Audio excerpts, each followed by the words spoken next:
100 days, 10 minutes a day, Taco Challenge, day 17. We're going to do upstrokes today. I think it's time. We've done a lot of all the downstroke things. So I've kind of used a little bit of that, like your 5-stroke row. Very common. We did sort of 4-stroke yesterday. But 5-stroke row requires the upbeat. Taco, taco, on, down, up, down. Okay, so if nobody knows what an upstroke is when you're doing downstroke, and upstroke is when you actually. So when we talked about downstroke, no bicep activation. You're just coming down with gravity. You can use elevation from sideways, forward, combination, whatever. Having a single pivot, bounce and catch. Yeah, this forward, this, so on. But no bicep activation. All right. So only when the lift and you're coming down is just a bounce and catch. Now, upstroke is the reverse of that. Okay, don't do that. But upstroke is actually that with the. So you're letting go of that back pivot, and you are maybe this. Hold on, maybe that is a better way. When you lift your bicep. So when you do this, the forearm's not actually doing anything. The bicep is contracting, and then that gives you the lift.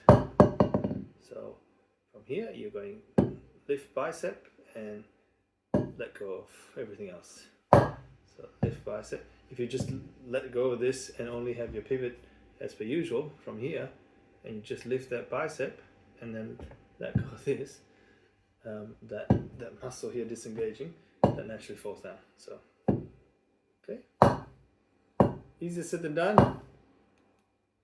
Bicep lifting. Maybe just do that for now, and then learning how to disengage. Just basically. So those things, isolate them separately. I'm gonna do my left hand because my left hand is shitty at this. Just to tell my brain, hey, that's what the disengaged feeling is. Disengaged feeling. See, this is not activated. I'm not activating the bicep. Just learning how to go disengage, disengage, disengage. Just your flexors, I think, because this is what keeps it together. And then you disengage. That is the engage when you're holding it, and then disengage. It kind of stops holding it. Stops holding it, just like when you're holding a cup and you stop.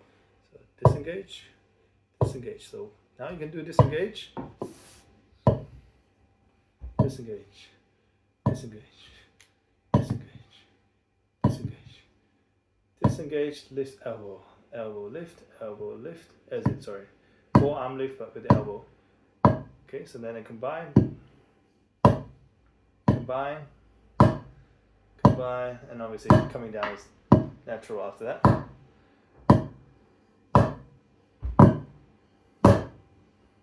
Double, disengage, lift elbow, disengage bicep, disengage there and the bicep, disengage the flexor and activate the bicep, disengage flexor, activate bicep, double speed.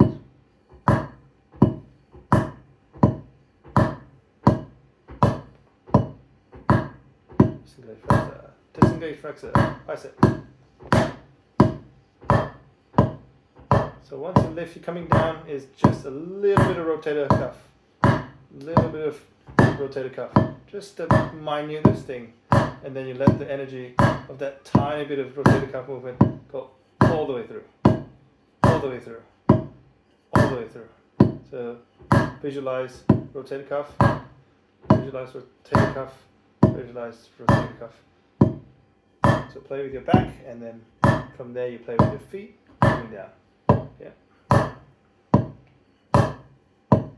Visualize nothing else, just rotator cuff coming down. So lift bicep, disengage flexor coming up. And then test it a little bit faster. Make sure. See, lift, and disengage. Lift and disengage at the same time. And then coming down. rotator cuff, rotator cuff, rotator cuff, which requires, you know, a little bit of keeping this sort of, you know, engaged, not engaged, but sort of straightish. Rotator cuff, yeah. So you can see if you use the bicep going down, your chest kind of starts to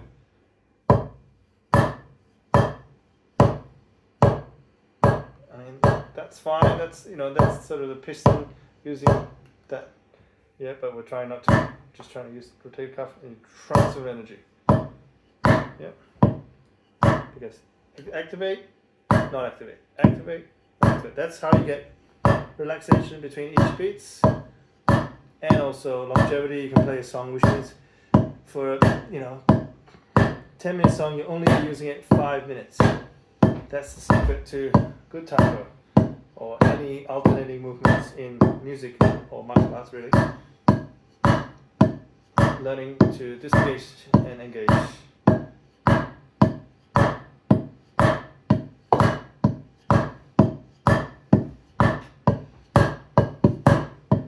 And then if you just add one beat in between,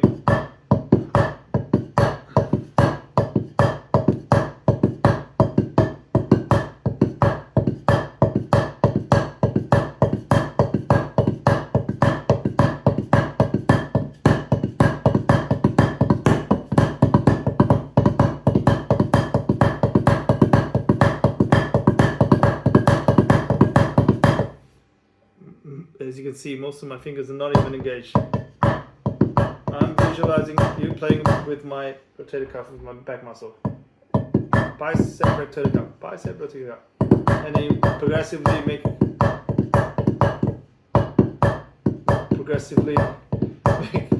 smaller and smaller movements. But keep your visualization the same. I'm using my left hand, which is a bit weaker, because my right hand again, you still got to keep your rotator cuff as your main. See how small the movement is on my right hand, and how much full power I'm getting. I'm playing with my back.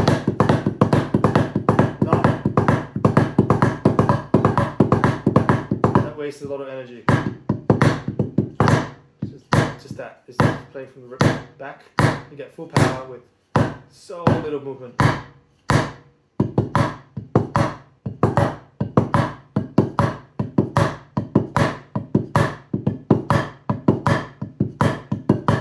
Obviously, that's a Mitsubishi.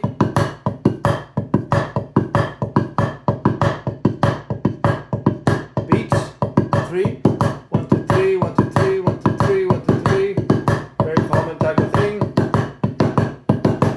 Obviously, to do a 5-stroke roll, you just have to add 2.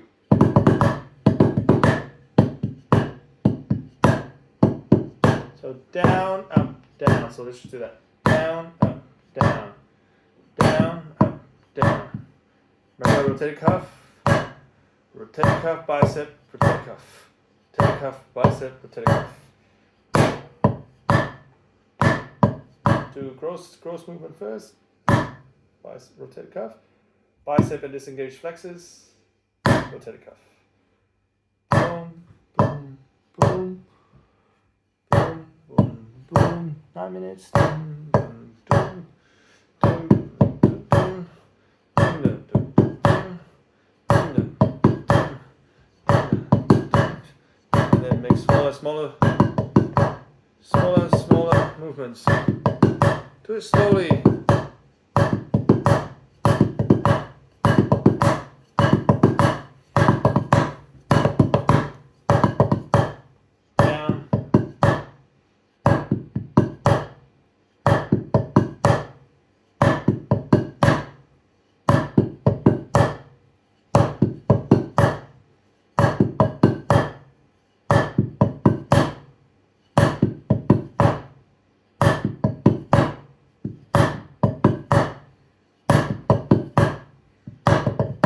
And I'm doing that double pivot.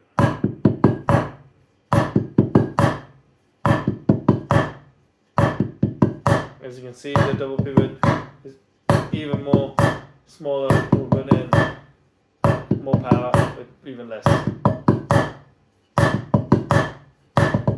But you don't have to do that. You can do just straight down one pivot. Just make sure it's down, rotating off, bicep rotating off. Okay. See you tomorrow, day 17. Today is upbeats.